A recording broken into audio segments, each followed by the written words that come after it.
When we say that America has a history of systemic racism, we mean that from slavery, Jim Crow laws, lynchings, and policing, our institutions have done violence to Black Americans. And it has caused Black Americans to be treated as less than human. Mr. Vice President, I'm speaking. I'm speaking. Mr. Vice President, I'm speaking. Well, wait. I'm speaking. It'd be important if you said the truth. Mr. Vice President, I'm speaking. I'm speaking. Okay. If you don't mind letting me finish, we can then have a conversation, okay? Please. Okay. Non-answer. Trying to answer you The now. American people deserve a straight answer. I will not sit here and be lectured by the Vice President. I'm speaking. Yeah, I'm about to. I will not be lectured by the Vice President. This is the best case scenario for Vice President Kamala Harris. You know, she's just itching to do this against Donald Trump in their debate. And it's why she wants this rigged so badly in her favor, because she's not going to be able to remember all of her talking points without her notes. She's just not smart enough. The only highlights for her would be her moments where she can tell Donald Trump, Mr. President, I'm speaking. Say it to my face. And guys, before we get started, please take a second, hit the like button for the video. Thank you so much for subscribing and sharing this video. You guys are awesome. All right, let's get started. We can expect her to do that around 50 times against Donald Trump if her rule changes are put in place. And don't you guys just love that smile that she has whenever she says it to Pence? It's kind of like she's talking to a toddler. Now, what's amazing is that this is something that she's remained consistent on, unlike her outlook on her own policies. You know, I've been hearing about you incredible young leaders for quite some time, from the players to those who are bringing joy to everybody in the stands, to the music that you guys are creating. And so we wanted to come by just to let you know that our country is counting on you, all of you. You are leaders. By the very fact that you all are here in this room, doing what you do at this incredible school, doing it as one big team, understanding all of the different parts that fit together to create a team. You are doing some of the best work any leader can do. And we're so proud of you, and we're counting on you. Your generation, all that you guys stand for, everything you have at stake is what is going to propel our country into the next era of what we can do and what we can be. And I want to say to you that you must always lead as you have chosen to lead, understanding you don't have to ask anybody's permission to lead. And I think you all have figured that out. You've decided to be a leader. And in doing that, you are also role models, right? Welcome to the Role Model Club. When I first got into politics, I thought that Democrats were the party of the people. And at the DNC this week, I felt like I was in a building with the most elite and out-of-touch people in the entire world. It very much felt like, let's just have a huge party and forget all of our problems because the vibes are brat. When I was there, I didn't feel any connection to real America or the place that I come from, which is the Midwest, Kansas City, Kansas, and Missouri. I didn't feel any connection to the people that I know right now who are struggling to buy their groceries or to pay their rent. The people who want to know what both candidates are going to do to materially affect change in their lives. And when I was there listening to the speeches, I felt myself feeling mad because I didn't hear anything about the economy. Definitely not in Kamala's speech, and not very much in the others as well. Instead, I heard generic platitudes, things like joy and respect and integrity, and what does that even mean? Let's make the military the most lethal in the world? I thought I was part of the anti-war party. I thought I was part of the party that fought for the underdog, that championed working people. When and how did we just become the party of academia and affluence? Because that's what we are right now.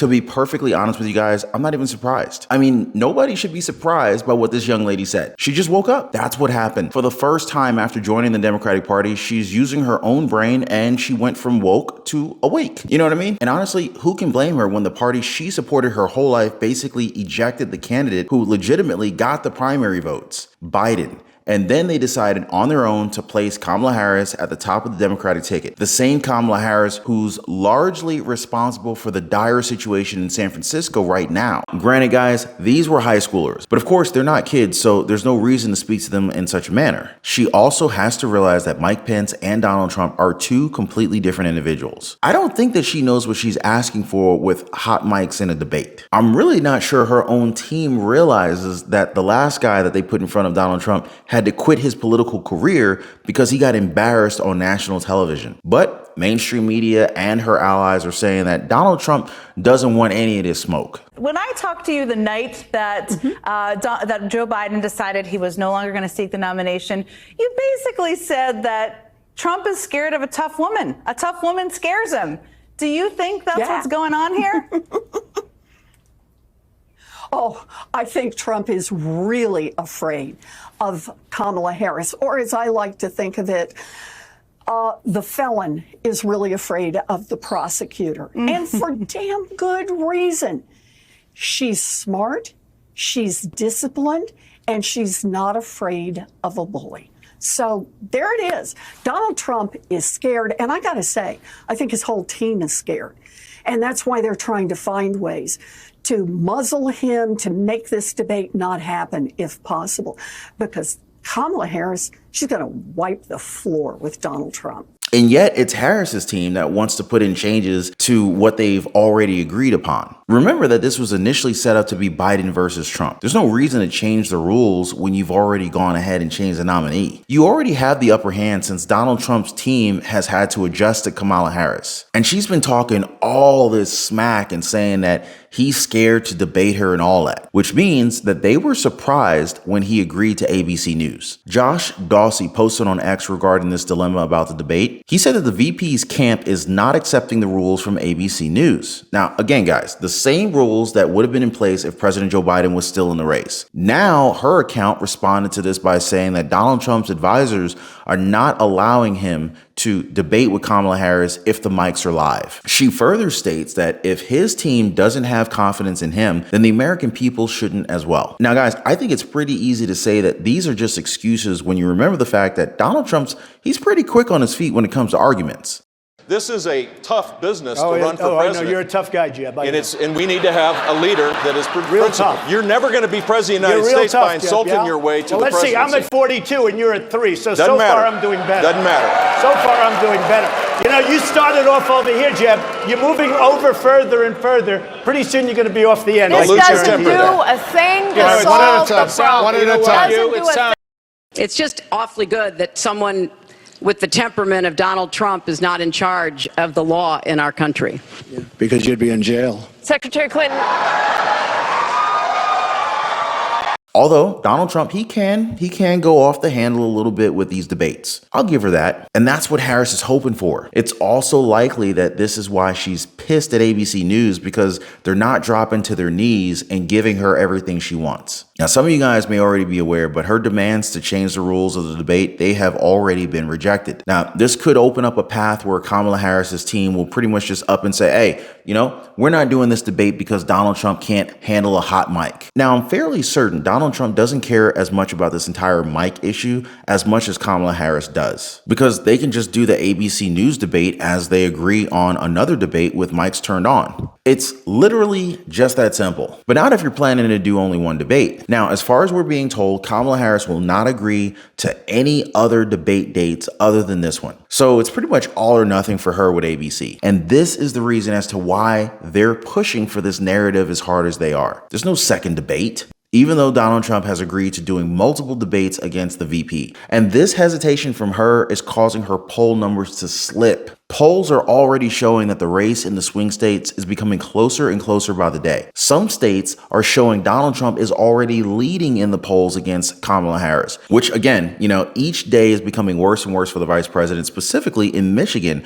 where she initially had a pretty good lead over Donald Trump. That lead is now gone, and they're now tied according to the margin of error. And note that these numbers are being reported by left-leaning news outlets, guys. This just proves that the debate is something that Harris has to do. She has to prove herself against Donald Trump, and she has to do it convincingly. If not, then, well, she's probably going to get some really bad news this November. They brought in the whole DOJ to try and get him. They weren't too interested in the former president's health and safety. Instead, he said that they were making it very difficult to have proper staffing in terms of Secret Service. I mean, the Secret Service has officially gone on record and acknowledged after the assassination attempt that it had denied some requests by Donald Trump's team for additional security. Then, Dr. Phil asked the real question. He said, "I'm not saying that they wanted you to get shot, but do you think it was okay with them if you did?" And according to Donald Trump, he just doesn't know. What he does know is that there's a lot of hatred. He then listed his achievements as president and argued that when you do things like that, the other side that disagrees with that or for whatever reason doesn't want to do it, a lot of hatred is generated. That's when he argued that maybe that bullet is because of their rhetoric. Because according to Donald Trump, it's really nasty rhetoric. Because if they're not attacking Trump, they're busy copying his policies. Am I right, guys? In fact, Republican vice presidential candidate Senator J.D. Vance recently took aim at Vice President Kamala Harris for plagiarizing policies of former President Donald Trump during an event in Michigan. So J.D. Vance commented on how Harris is preparing for the debate with Donald Trump next month. He said that Kamala's advisors are considering adopting all of Donald Trump's policies. He joked that he heard that for her debate in a few weeks, she's going to put on a Navy suit. She's going to wear a long red tie and adopt the slogan, "Make America Great Again." This J.D. Vance remark came just a few weeks after Donald Trump delivered a similar critique during a rally in North Carolina, saying how accusing Harris is waiting on him to release an economic agenda. He said she's waiting for him to announce it so she can copy it. Now, of course, there are long-standing questions about Harris and her policy positions, not to mention her lack of willingness to be interviewed by the press. I mean, okay, fine. She has the CNN interview, but come on, guys. Let's be real. That wasn't live, and she even brought Waltz as a buffer to the thing. Plus, it's CNN, guys. She needs to get in front of the press that would actually challenge her. Kamala Harris began to roll out more policy proposals, like providing $25,000 in down payment assistance to first-time homebuyers. But seriously, guys, quite a few of her ideas on the trail have been remarkably similar to Donald Trump's. For one, there's the whole no taxes on tips idea. This was blatantly stolen from Donald Trump. During an August 11th rally in Nevada, Kamala Harris announced that she would eliminate taxes on tipped wages. But the pledge came almost 2 months exactly after Donald Trump promised the exact same thing at a June 9th event, which was also held in Las Vegas. She also brought up the idea of raising the child tax credit. During an August 11th appearance on CBS's Face the Nation, J.D. Vance proposed boosting the child tax credit to $5,000 per child from the current $2,000. Just 5 days later, on August 17th, Kamala Harris released an economic plan of her own, part of which called for providing a $6,000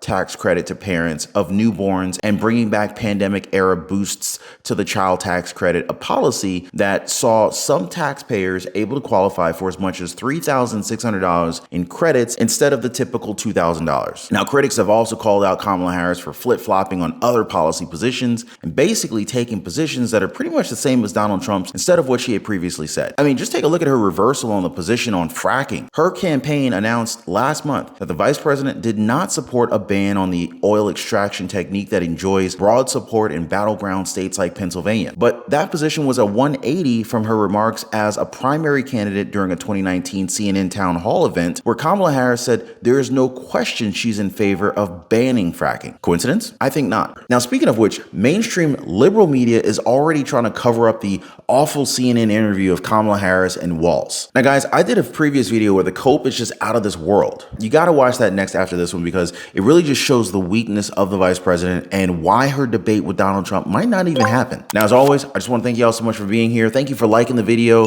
for subscribing to the channel and sharing this video. I'll see you guys on the next one.